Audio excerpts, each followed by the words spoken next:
Is this thing on?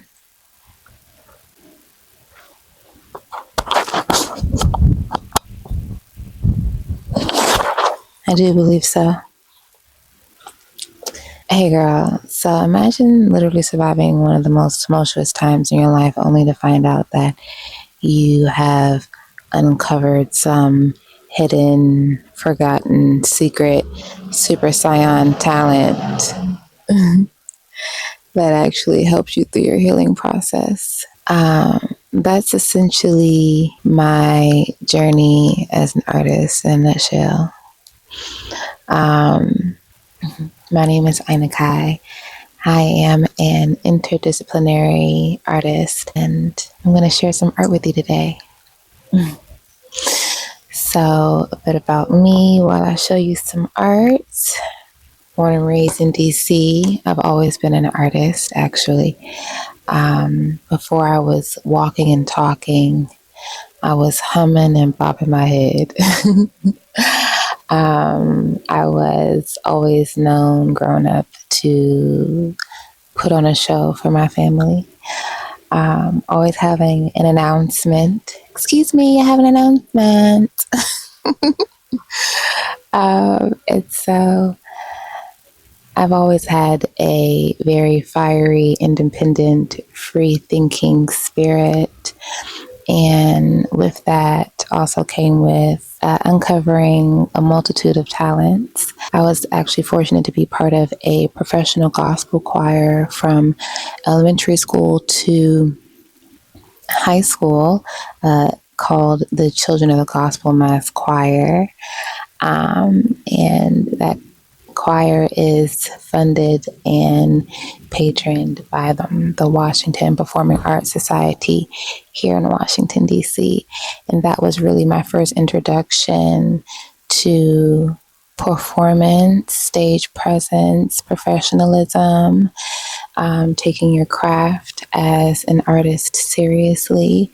We performed annually at the Kennedy Center, performed with the likes of Mary and Kirk Franklin, trained with world-renowned directors, music directors, producers, songwriters, choreographers, and it was one of the most foundational pieces of my art journey. I actually just started painting in 2019. I had been singing and dancing and writing, particularly writing as in the corporate space. I was able to use my education, my degree in sociology from Barnard College of Columbia University in New York City. I was able to use that degree in combination with my creative writing skills to be a copywriter for like over a decade. So I'm over here trying to sing and dance and model, right? And I run into my art teacher, old art teacher from elementary school, and I hadn't seen this man in at least a decade or so, right?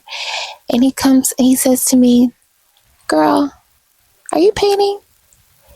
And I'm like, "A painting? What you mean? What do you mean by painting?" No, I'm trying to get in the studio. I'm trying to get into these dance classes. I was actually trying to heal. And I'm just like, "What you mean in my painting, sir?"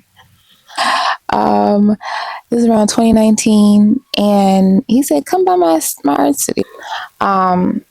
So he asked me to come by his art studio and said, "Come on through, girl.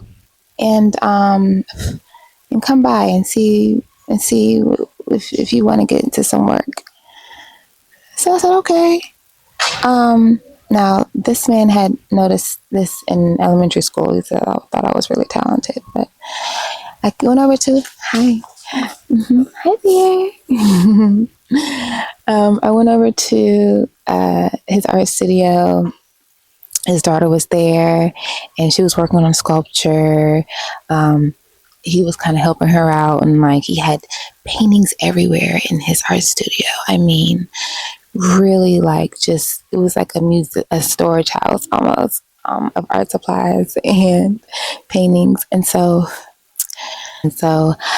I went over there and he asked me, well, what medium do you want? And so I was just like, I wasn't sure. Yeah, he said, I got pastels here, I got acrylics, and I got watercolor. And I looked at the watercolor, and the only time I remember touching watercolor ever outside of those Crayola palettes, right, that we all get in like Montessori elementary school, right? The only time I had ever touched them is when I spent time in New Orleans, and I literally met this really, really dope girl. Dope. New Orleans is a really dope place. It's magical there. The energy is different. And it's so interesting understanding what we know now about Hurricane Katrina, because that documentary is out now. I still haven't seen it, but I've been seeing the clips. Okay. But it's so energetically different down there. And I went to New Orleans because I called my best friend. Shout out to Gabe. I called my best friend. I was like, Gabe, I can't take it. Not another day. Okay. And he was like, come on down to New Orleans and just reset. And that's exactly what I did. And while I was there, I met some really beautiful people. One of my homegirls that I met, she had a watercolor journal. And the watercolor journal I had never seen before, because I'm just like, what is a watercolor journal? But she had incorporated both her creative writing and her like notes and memos and just like thoughts, right?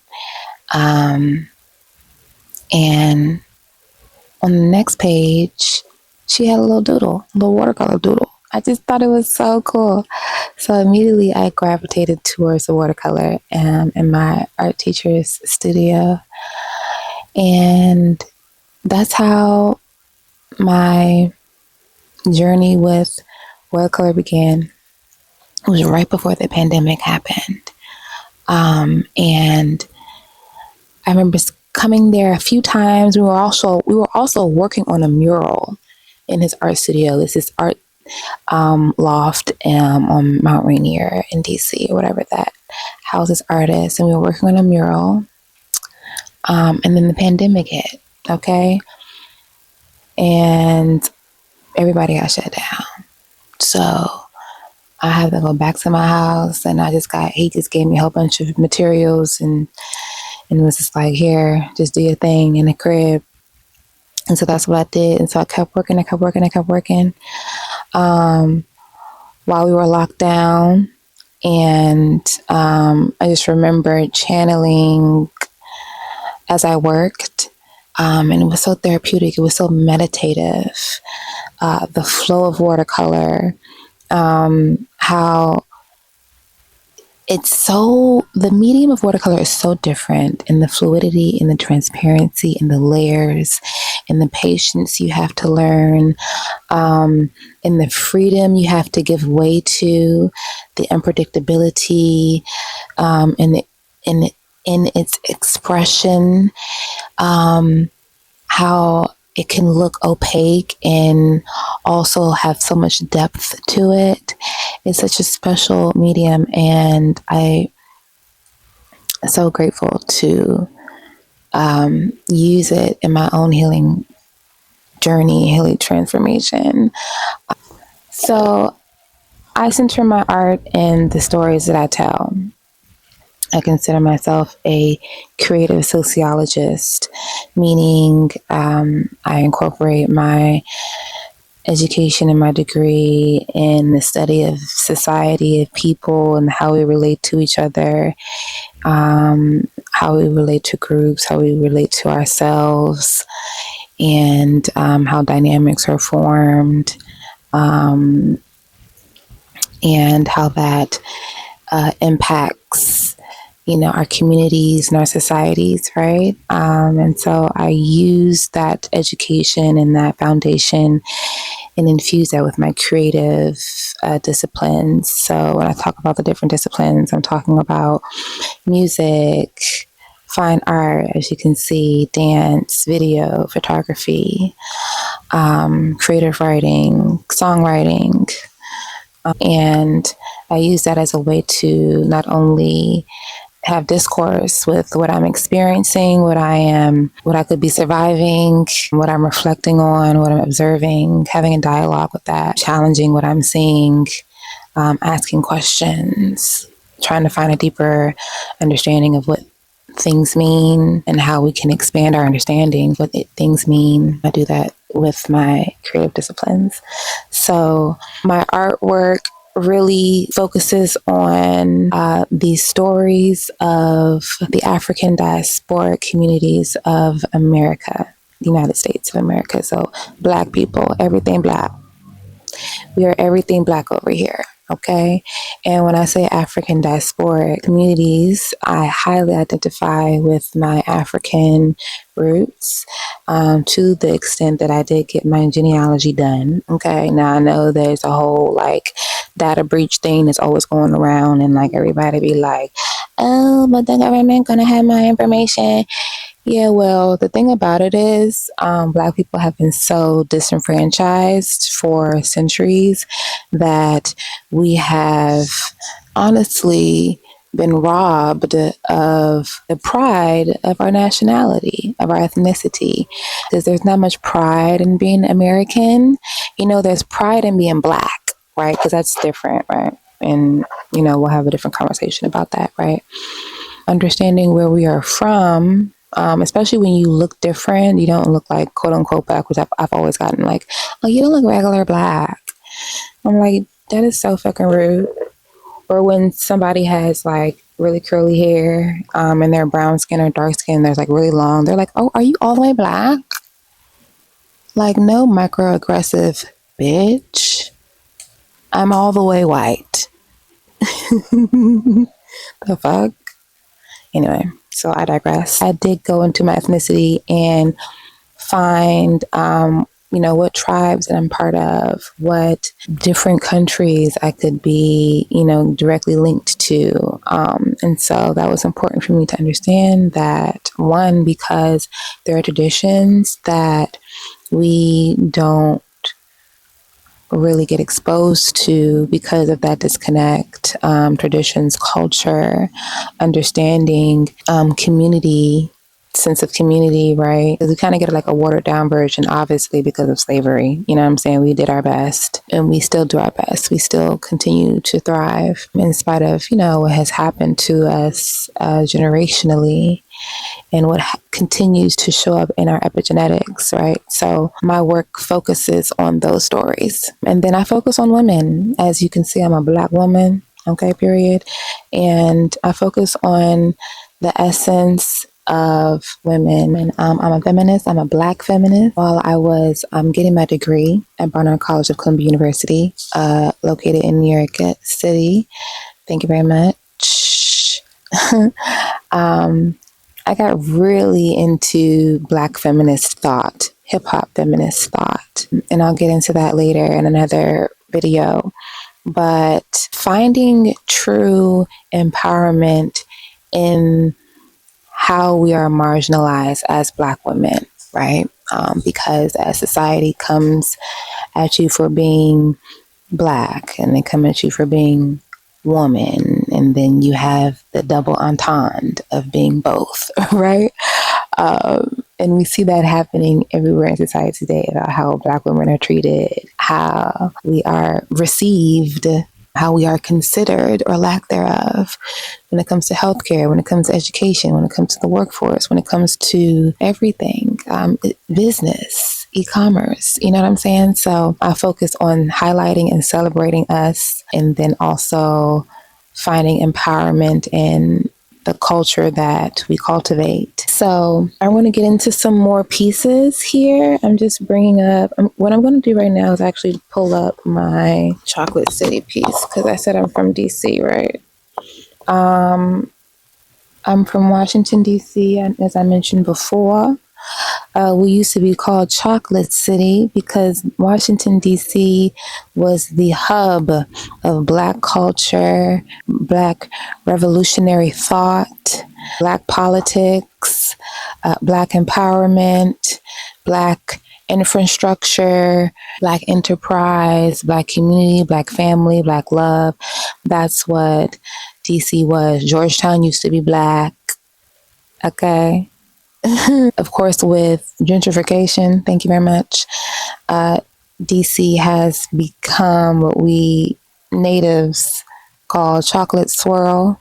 Well, now you can kind of say it's like a little vanilla cone with chocolate sprinkles. You know what I'm saying? I wanted to pay homage to my city and bring in my Chocolate City piece. Now, this piece is really special to me because not only does it show the outline of the city, but it also, you can see the little chocolate pieces. I've placed Adikra signs within the chocolate pieces. So it's a little chocolate box opened up, displaying the chocolate. And then we have the Adikra symbols hidden in between. I use Adikra symbols because I don't know if you guys know this, but those are West African symbols. It's a West African language. It is said to originate in Ghana. Similar to what we know about the hieroglyphics from Egypt, Adikra symbols are similar in that regard, that it is a symbolic language where each symbol symbolizes a concept in which society uses to communicate with. And so that's Chocolate City right there. Shout out to DC. Shout out to Chocolate City. Shout out to my city. Okay.